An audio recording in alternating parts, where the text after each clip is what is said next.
Les va, muy buenos días, bienvenidos aquí a Radio Monte Carlo, una nueva entrevista 930. Hoy vamos a conversar con Sergio Abreu. Hace tiempo que andábamos con ganas de conversar con Sergio Abreu y hay muchos asuntos para poder charlar con el ex canciller de la República. ¿Cómo le va, doctor? ¿Qué Gracias por tal, venir. Nicolás? Un gusto. Como siempre, buen día y un saludo a toda la audiencia. No vamos a obviar, obviamente, las internas. No, por Lo eso vi el tema. domingo, Sí, pasando bastante frío. un frío. Dijera un amigo mío, che, está más frío que el pueblo con el gobierno.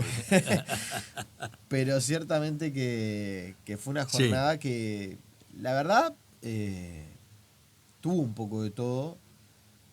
Que lo tuvo usted volviendo a la actividad política después de algunas elecciones en la que, Sí. no voy a decir que estuvo al margen, pero estaba un No. poquito más alejado. Tuve todos ¿Y jugó estos a años. ganador? Claro, sí, no, y tuve estos años, pero lo importante aquí, yo lo consulto mucho con mi familia, con mis hijos, porque estos temas también son de cómo uno analiza la forma en que encara la vida, ¿no? Y durante estos años estuve, a veces no se sabe, pero el directorio del partido me convidó a ser el asesor de política exterior durante estos últimos 2 años, con la anuencia de todos los sectores en temas que planteaba Beatriz Argimón, ahora candidata a la vicepresidencia. Consultábamos, hablamos, yo le daba un poco el asesoramiento técnico y también la formación de los muchachos. La militancia es ¿El muy Instituto importante. Oribe? No, el Instituto Uribe en realidad es el Instituto de Estudios del Partido Nacional. El Instituto Uribe es más orientado en general a un sector. Y allí, con los muchachos que militan y sobre todo con gente que quiere aprender, estudiantes y que quieren hacer política, analizar esta realidad nueva, no solo del Uruguay, de cómo nos insertamos, de qué dificultades vamos a tener, de cómo Ahora, se están planteando las cosas que hoy son de un nuevo mundo que es muy difícil de entender. Ya vamos a estar con eso. Pero imagínese que la calle Pueblo convoca para ser, no sé si canciller, pero si no es canciller, vicecanciller. Portero del ministerio. Yo siempre digo, miren, yo no tengo problema en todo lo que pueda ayudar y sobre todo en respaldar, yo no tengo problema, así que no es un tema Claro, pero de no es cargo. solo un tema a ver, no es solamente decir, yo no tengo problema. Ser canciller demanda esfuerzo, trabajo, viajes, dedicación, interpelación. ¿Se siente con ganas como todavía para eventualmente, si lo llegaran a designar? Yo lo que sí digo siempre, y esto no es esquivar la pregunta, yo tengo una filosofía, a cada día su afán, o a cada día el entusiasmo que uno le pone. Yo me siento con fuerzas, trabajo en la presidencia del Consejo Uruguayo de las Relaciones Internacionales, que es hoy el número 17 de los think tank, de los grupos que piensan en política exterior de América Latina. Y lo integramos, se integra diplomáticos, exministros, lo preside Enrique Iglesias, que es la presidencia de honor, trabajamos en estos temas, estamos ahora convocando para la semana que viene un análisis técnico profundo sobre el tema Mercosur, Unión Europea. Yo estoy tratando yo estoy tratando de estar, que no quiere decir que uno lo vincule a una posición, a un cargo, pero yo hace 6 meses, un poco menos, hace 8 meses estuve en Harvard estudiando unos 20 días, el único de América Latina, sobre el tema seguridad internacional y seguridad nacional. O sea que se siente preparado. Yo me siento activo, que es lo muy importante. Y la actividad está en cualquier lugar donde uno lo pueda convocar y pueda ser además no solo un referente, sino alguien que ayude a formar y a desarrollar una nueva visión de la política exterior del país. Bueno, y ya que estamos en estos temas, voy a hablar del tema de seguridad, me interesó, ¿eh? Sí, El tema de seguridad internacional. Sí, Me sí, interesó será, mucho sí, para será. conversar. Pero TLC, Mercosur, Unión Europea. Brevemente, para la gente, para el oyente que tanto sintió hablar esta semana, porque se habló en medio de las elecciones. ¿Qué le tenemos que decir? ¿Es bueno, es malo? ¿Hay que tener cuidado? Yo creo que es bueno por varias razones. La primera es que para nuestros productos, para el sector agropecuario es importante. Hemos conseguido una cuota de 100.000 toneladas de carne, que están divididas con algún arancel intracuota. También vamos a tener una cuota importante en arroz. Hay dificultades también en el tema lácteo, pero digamos, de manera del acceso al mercado europeo, que siempre fue muy proteccionista en materia agrícola, hoy de alguna manera se ha abierto por razones no solo técnicas, sino políticas. La Unión Europea Mujica dijo algo así como hay que agradecerle a Trump y al Brexit y habló de Merkel también, ¿no? Bueno, sí, pero Mujica es una reflexión, diríamos. No, por eso se lo pongo arriba de la mesa para ver si claro, comparte el concepto. No, en realidad la situación internacional cambia y nosotros somos tomadores de precios y tomadores de decisiones. Y si yo tuviera que decir el impulso que tuvo este acuerdo Mercosur-Unión Europea, del lado del Mercosur se debió a el presidente Macri y el presidente Bolsonaro, que se reunieron hace unos 20 días sin que nosotros tuviéramos la mínima participación, que es un tema que a mí me preocupa. Y decidieron impulsar este acuerdo, porque además la apertura que se hace a todos los bienes industriales y automóviles, sobre todo, que vienen exportados de Europa, se va a hacer en un tema gradual durante unos cuantos años. Es decir, se va buscando la sensibilidad de un país y sobre todo de su sector productivo.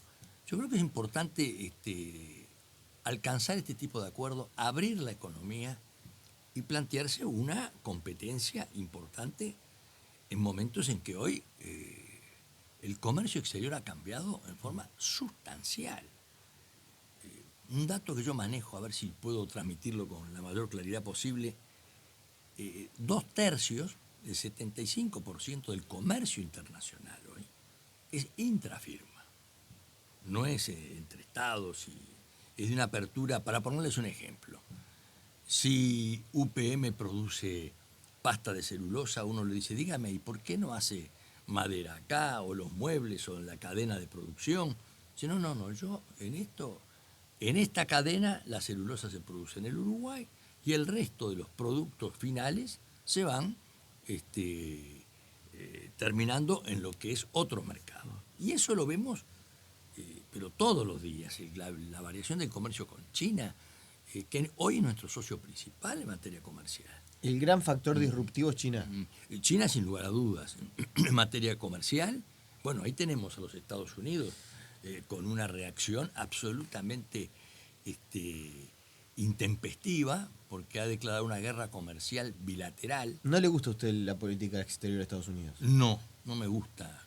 Yo diría que no me gusta nada, ni me gusta tampoco Trump cómo lo maneja en esa prepotencia excesiva y en esa visión, por decirlo en forma muy, muy imperialista.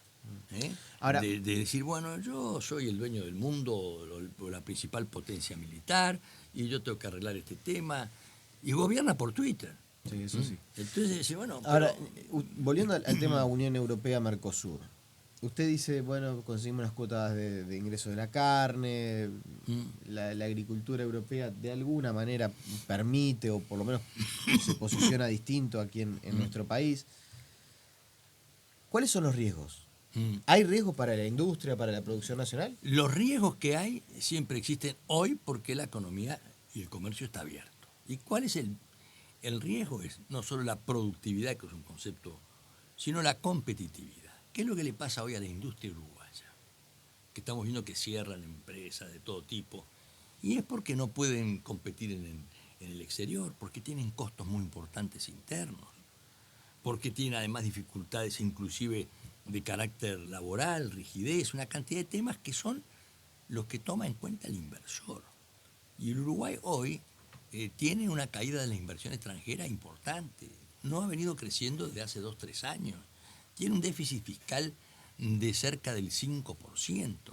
Si nosotros no ajustamos el costo del productor o el costo del que trabaja, por ejemplo, en el tema lácteo, que es un tema muy sensible acá en el acuerdo con la Unión Europea, está cerrando un tambo por día. Un tambo por día. ¿Por qué? Y porque no pueden mantener esos costos. Y porque tienen dificultades de toda naturaleza. Entonces nosotros tenemos que hacer una conversión del sistema económico, apostar a la producción. Pero para ser competitivo... pero eso es interno del país. Bueno, no. Es interno en el sentido de que el que no puede va a cerrar. Pero cuando uno tiene un producto, por ejemplo, en materia de productos lácteos, que hoy se compite mucho, o la soja, Francia, o el Bélgica. arroz. ¿sí? Bélgica produce mucho lácteo. Por eso, todo eso nosotros... Usted dice, el riesgo es que venga el yogur belga y salga más barato que el yogur Pero claro, nacional. ¿y qué es lo que ya sucede, por ejemplo, en México, donde la manteca y todos los productos lácteos vienen desde el Asia? Es decir, nosotros lo que tenemos que ver es cómo podemos ser competitivos, pero cómo tenemos la inversión. Porque sin inversión no hay crecimiento. Sin crecimiento no hay distribución de la riqueza. Entonces, ese es el gran tema, que uno puede firmar algo, pero tiene que acompañar con una filosofía muy fuerte en la gestión del comercio. A ver si entiendo el mensaje Sí. que usted está dando. Está todo bárbaro con el acuerdo de libre comercio, nos da una buena oportunidad, eventualmente podría ser positivo, pero si en 10 años, que es más o menos el tiempo para que esto esté efectivo, prontamente funcionando, si en 10 años no ajustamos nuestros costos y nos hacemos más competitivos, puede ser una debacle. No sé una debacle, pero sí por lo menos una continuidad de lo que ya estamos sufriendo hoy, ¿eh? Porque la apertura además está más allá de la Unión Europea. Hoy el tema asiático está permanentemente en...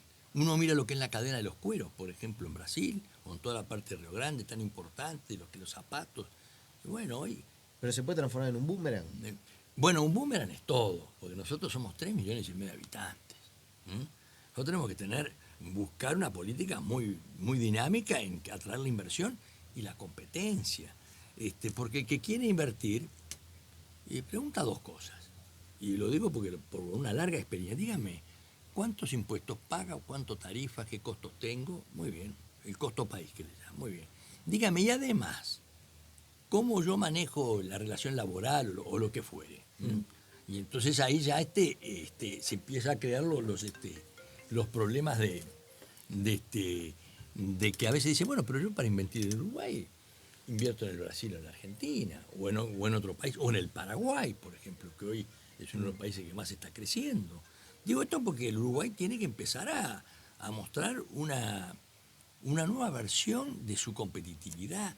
Y tiene ahí un estudio del BID que establece que entre el 3 y el 4% del Producto Bruto del Uruguay no sabe dónde se va todo ese dinero porque no tiene controles ni evaluación.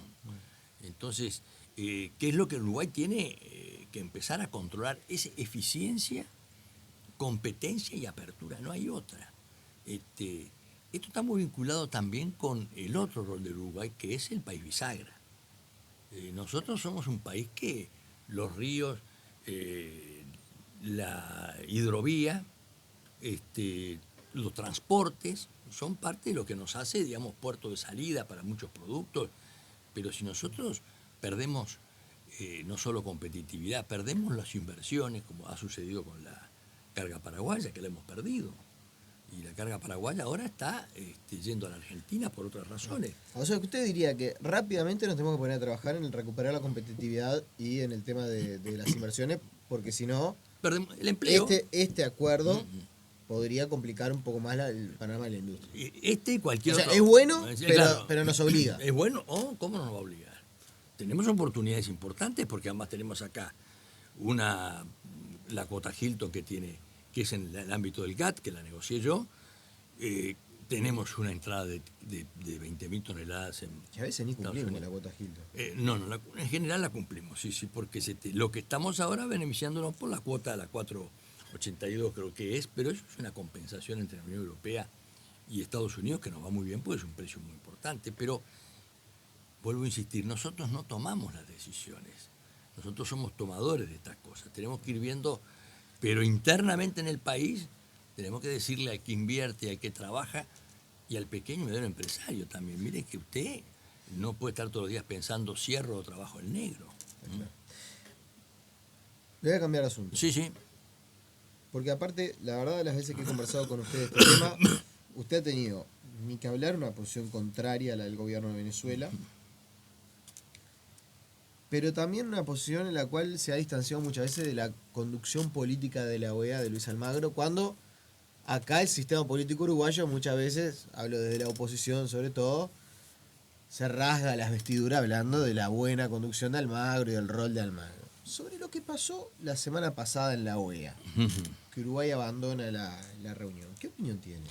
Una tontería. ¿De Uruguay? Sí, porque el Uruguay puede discrepar en determinadas posiciones.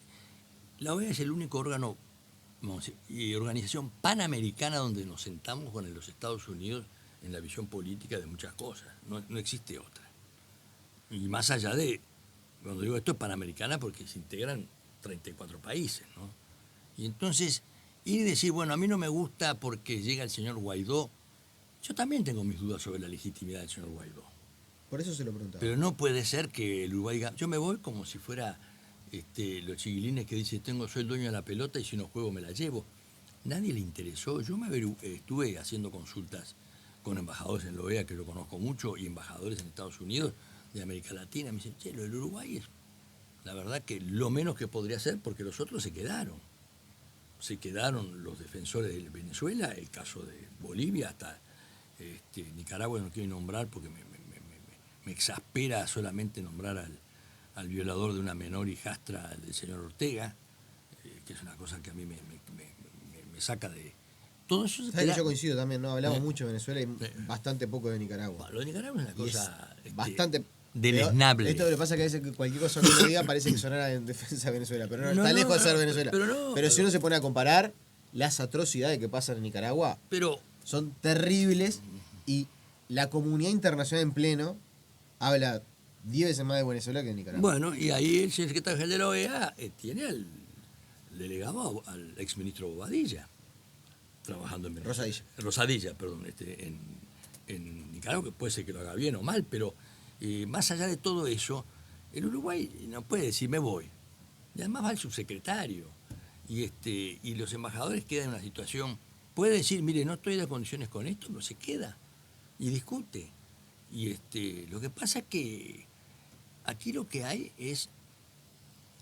se trata de manejar una dualidad dentro del propio gobierno.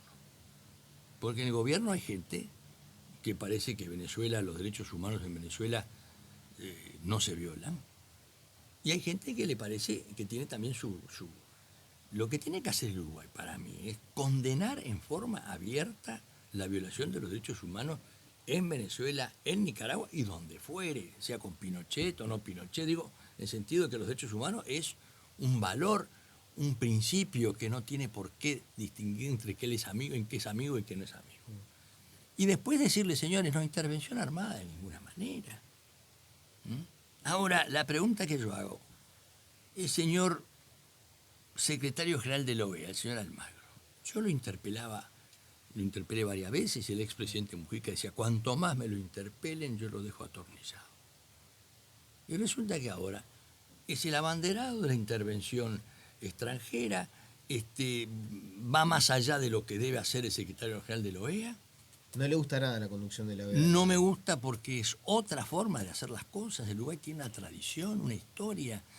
El Uruguay, el principio de no intervención, es de origen uruguayo y era la invasión de Estados Unidos a Santo Domingo. Pero, la verdad, sobre el tema de la intervención armada, hubo alguna declaración, obvio, muy desafortunada. Me parece que hasta él mismo se dio cuenta que la había embarrado. Como se dice en el pueblo, que había metido la pata hasta el cuadril.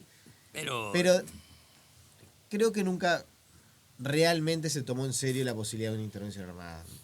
Quizás me equivoco, pero bueno. Yo no lo voy a, lo que no tengo información no voy a decir, pero digo que la posición de la OEA... A eso iba yo, a la conducción. Porque usted dice, esto ya lo hemos conversado en alguna oportunidad, por eso yo me animo a aventurar parte de lo que usted piensa.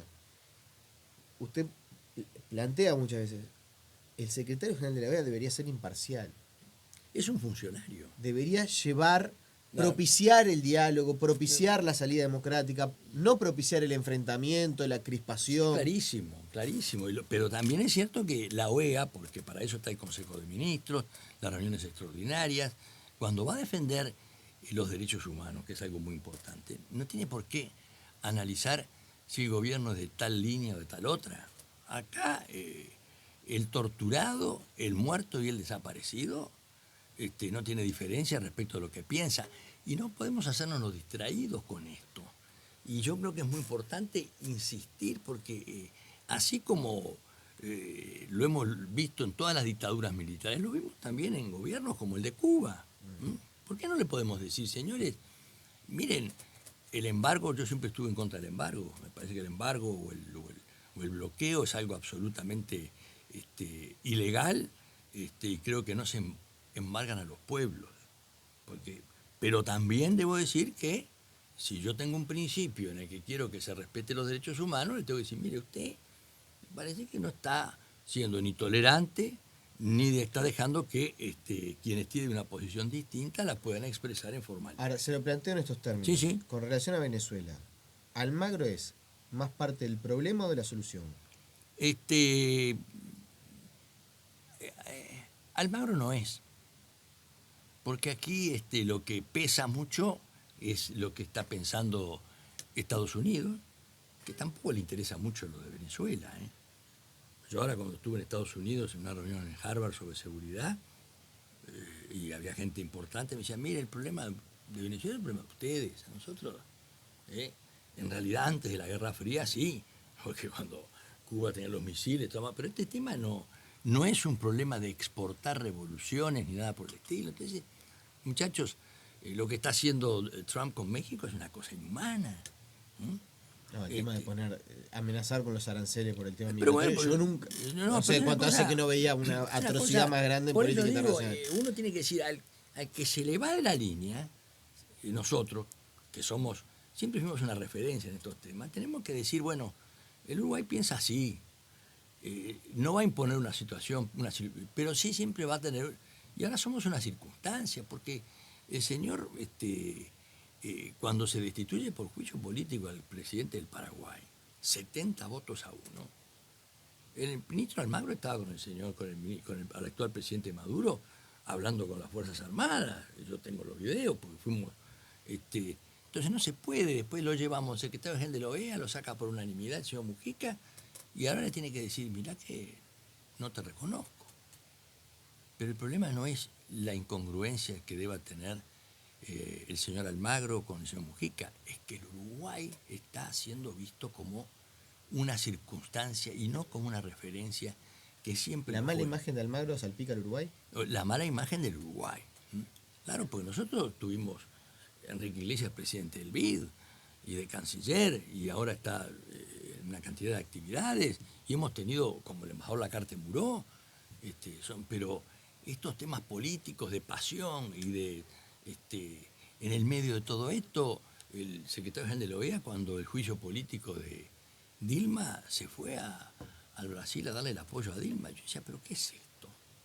Porque el secretario general tiene que ser...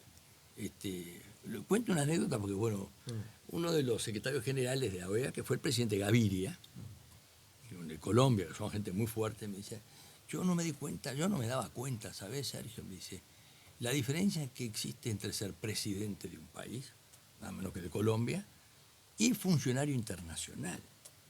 Porque cualquier país levanta una banderita, ¿me permite? Y le dice, usted está fuera de... Y cuando quiere decir algo, dice, no, usted está hablando no con el secretario de tercera de Trinidad y Tobago, está hablando con el Estado de Trinidad y Tobago. Entonces, es otra cosa.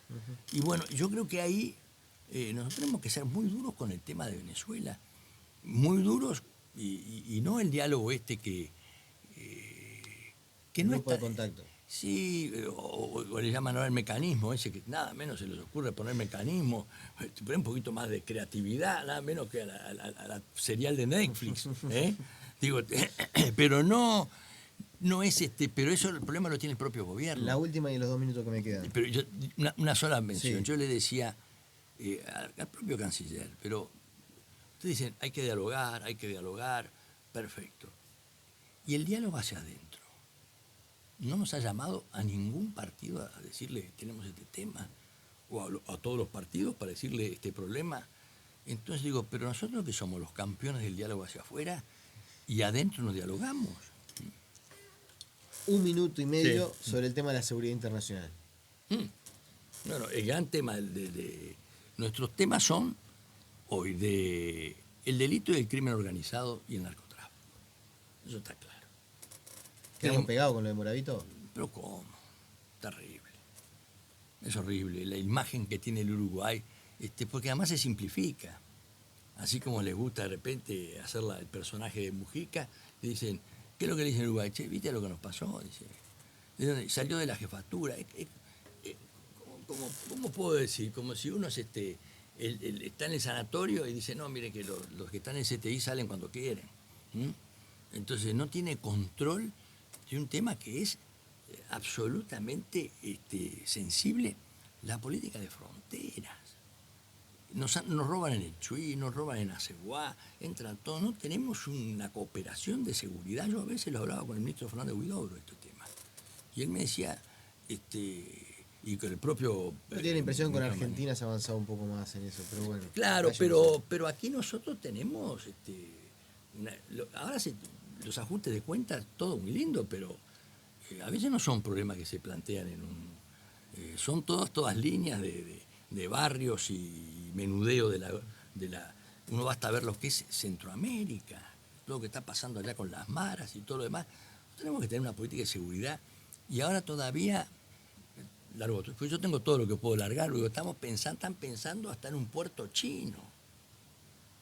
Para 500 barcos chinos, la China hoy es el primer violador de derechos humanos en esclavitud, de menores en todos los barcos. ¿Es un error el puerto chino? ¿Pero cómo? Pero estamos todos locos. Un barco chino, cada mes entra un barco chino con un muerto. Y no le hacemos las inspecciones que tienen que hacer, que lo tiene que hacer el puerto.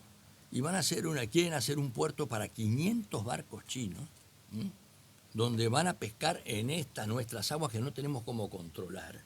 Y nuestra riqueza, que es los recursos, ya sea de la merluza o todo, se la llevan y sin ningún tipo de hay que verlo, hay que analizar eso. Yo lo estuve conversando, inclusive estuvimos con el puerto conversando, pero los chinos tienen los barcos de doble nombre,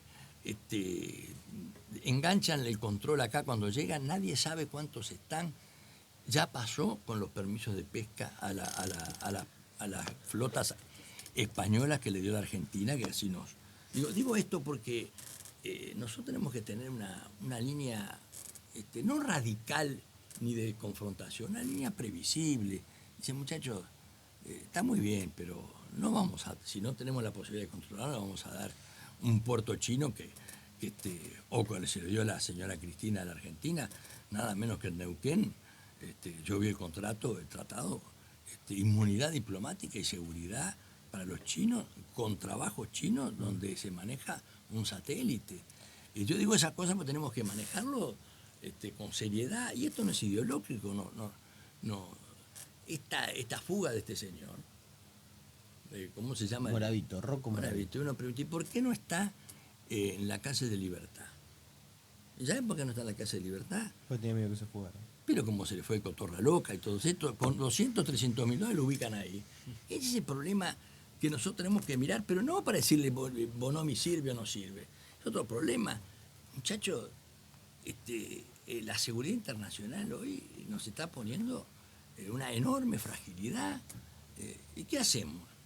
La frontera nos custodian, se asaltan, nadie vive tranquilo, y esto cada día va a ser peor. Sergio Abreu, le agradecemos por su presencia, se nos volvió la entrevista, media hora. Muchas gracias. Así que gracias, volveremos a invitarlo seguramente. Pero yo lo único que quiero es aportar las preocupaciones, porque se hace cola para criticar. Después ya dijo que si lo llaman es canciller, así que... No, eso no lo dije ni lo voy a decir. No, yo lo reencontramos mañana. Salvo un ministro de Salud Pública, porque si no ahí yo no voy a hacer otra cosa que portero donde me indique el partido para que el país pueda caminar. Nos reencontramos con ustedes mañana en una nueva entrevista 930 aquí en Radio Monte Carlo. Muchas gracias.